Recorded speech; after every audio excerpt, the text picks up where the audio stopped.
রাতের মধ্যেই যোগ্য অযোগ্যদের তালিকা চাই। মুখ্য সচিব মনোজ পন্থের সঙ্গে বৈঠকের পরেও দাবিতে অনড় চাকরিহারারা। এখনো অধরা রফা সূত্র। চাকরিহারাদের সাফ দাবি, সোমবার রাতেই যোগ্য অযোগ্যদের তালিকা প্রকাশ করতে হবে। যত রাতই হোক, তালিকা প্রকাশ্যে না এলে বৃহত্তর আন্দোলনের ডাক দেন তারা। আমাদের জন্য দুর্ভাগ্যের বিষয় যে আমরা আজকে 1.5 বছর ধরে রাস্তায় পড়ে আছি।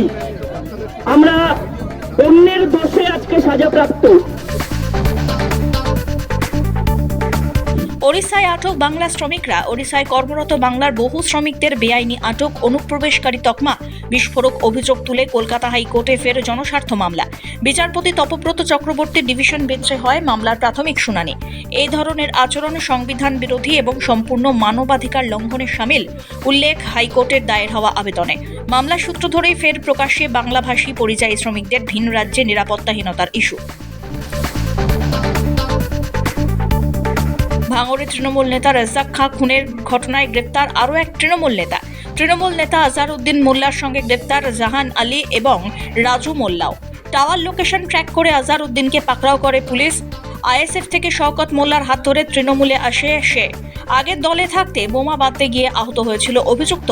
শওকত মোল্লা বলেন, খুনে আইএসএফ জড়িত। এদিকে গ্রেপ্তার একের পর এক তৃণমূল নেতা।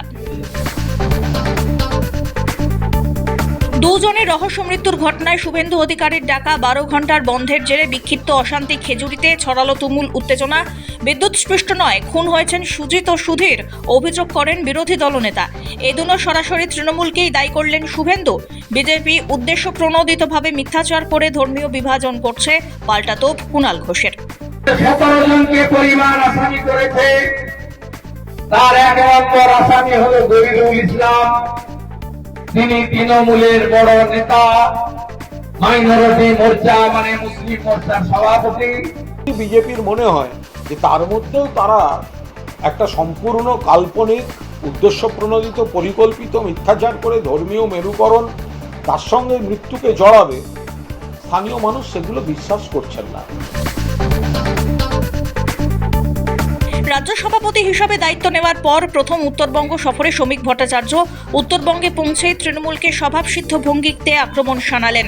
সাফ বলেন, বিদায় আগেই নিয়েছে, এবারে বিসর্জনের পালা। আগামী 21শে জুলাই ইন্দ্রনীল খাঁয়ের নেতৃত্বে উত্তরকন্যা অভিযানে উপস্থিত থাকবেন শুভেন্দু অধিকারীও।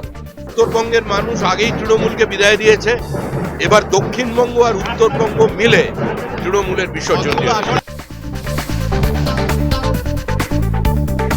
শ্রমিক সাক্ষাতের পরে মোদির সভায় ডাক পেলেন একসময় মোদি ঘনিষ্ঠ দাপুটে বিজেপি নেতা Dilip Ghosh.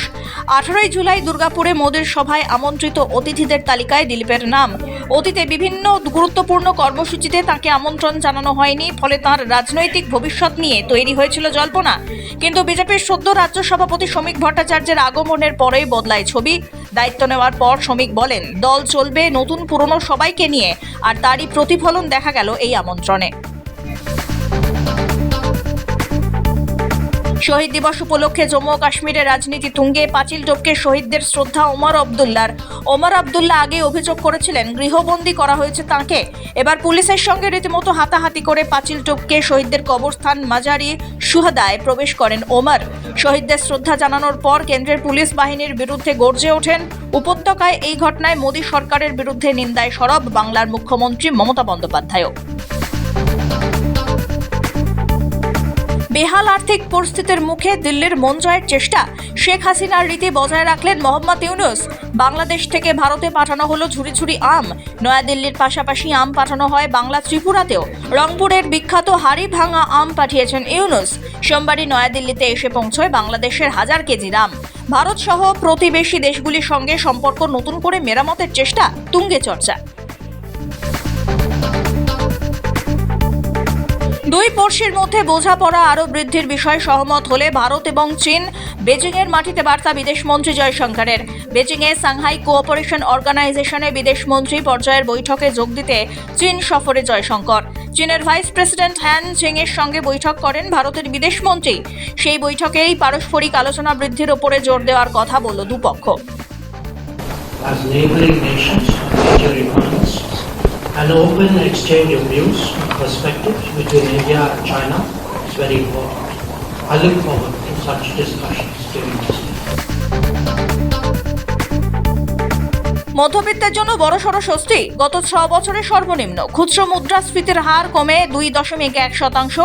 Reserve bank of ইন্ডিয়ার মুদ্রাস্ফীতির হারকে 4%-এর মধ্যে রাখাই লক্ষ্য, তা গত বছর জুলাইতেই পূরণ হয়েছে। এবছরও সেই ধারা বজায় রইল। কেন্দ্রের দাবি, গত 6 বছরে সর্বনিম্ন মুদ্রাস্ফীতির হার ছিল বিগত জুন মাসে। চোখ রাখবো আবহাওয়ার খবরে। ভরা বর্ষায় আবারও নিম্নচাপ সক্রিয় রয়েছে। মৌসুমী অক্ষরেখাও। রবিবার রাত্রি থেকে চলছে বিরামহীন বৃষ্টি। দক্ষিণের পাশাপাশি উত্তরবঙ্গেও ভারী বর্ষণের সম্ভাবনা। আগামী বুধবার পর্যন্ত বৃষ্টিপাত চলবে। মৎস্যজীবীদের সমুদ্রে যেতে নিষেধ, জানালো হাওয়া অফিস।